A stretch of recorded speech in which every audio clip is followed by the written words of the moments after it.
Hey everyone, it's me, Ethan here again, and today we're going to be taking a look at the new Lego Star Wars Armored Assault Tank, or better known as the AAT. So without anything else to do, guys, let's get right into building. Oh, before I forget, guys, before we start this video, make sure to leave a thumbs up on the video, hit the subscribe button and notification bell, and leave a comment on this video. And why I say to subscribe to the channel is because once we hit 100 subscribers, this will be given away. So again, guys, make sure to stay tuned for that. But with that said, now let's actually get into the building phase and build this new set.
Well, guys, that pretty much wraps up the video.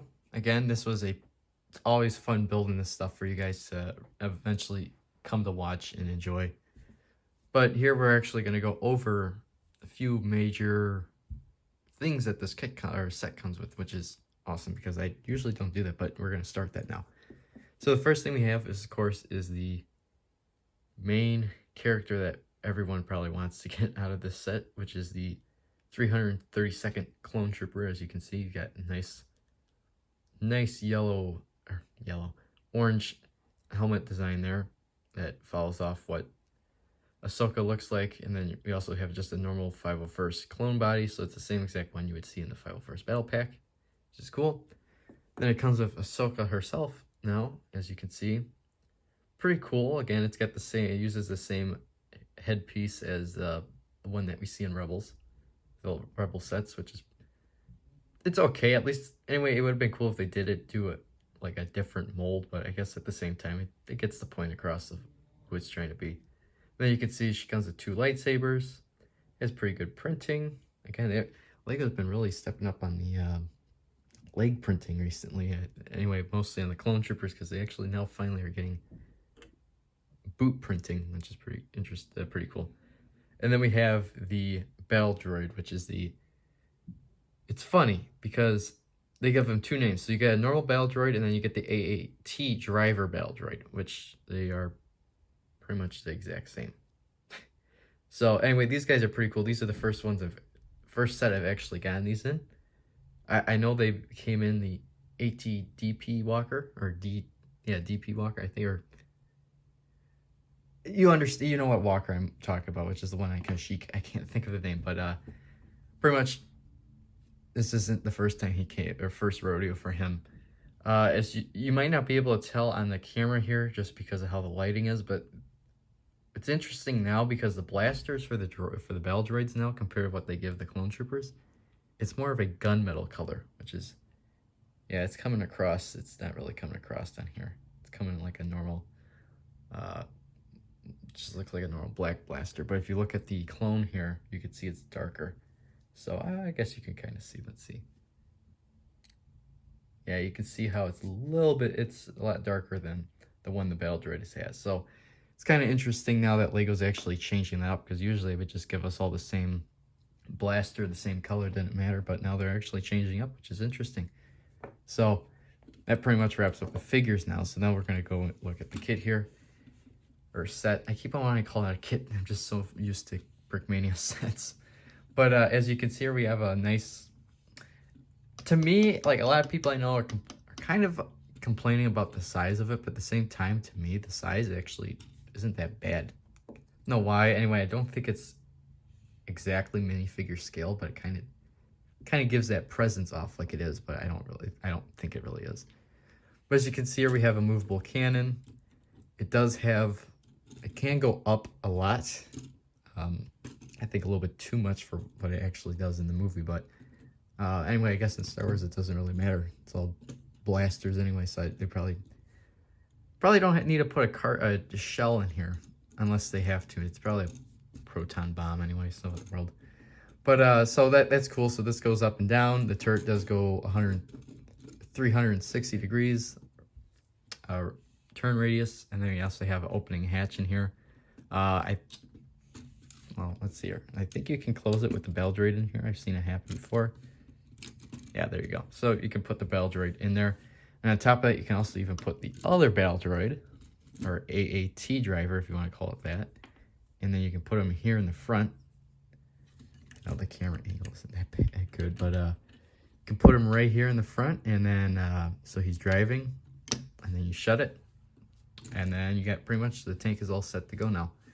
So then another cool feature is that you got the blaster cannons on the side, so you can move those up and down. I wish there was a little bit stronger connection here, because anyway, again, it could just pop off if you're moving these things. So I would recommend just taking your time on moving the blaster cannons on the sides here if you want to. Then if we go on the back here, there are a little other feature in here which you probably can't see, but there you go. It's the missile launcher here. So what's cool about this, again, We have more flick missiles, or not flick missiles, but spring-loaded shooters. And there's 2 of them. It does come with an extra spring shooters, or actual laser dart, whatever you want to call them. Yeah, so it comes with 3 of these, so in case you lose one, you have an extra one. If you lose that, then I guess you just have to find them again. So, yeah, that pretty much wraps up this kit, guys. I hope you enjoyed this video. Again, leave your comments down below on what you think, and we'll see you in the next one.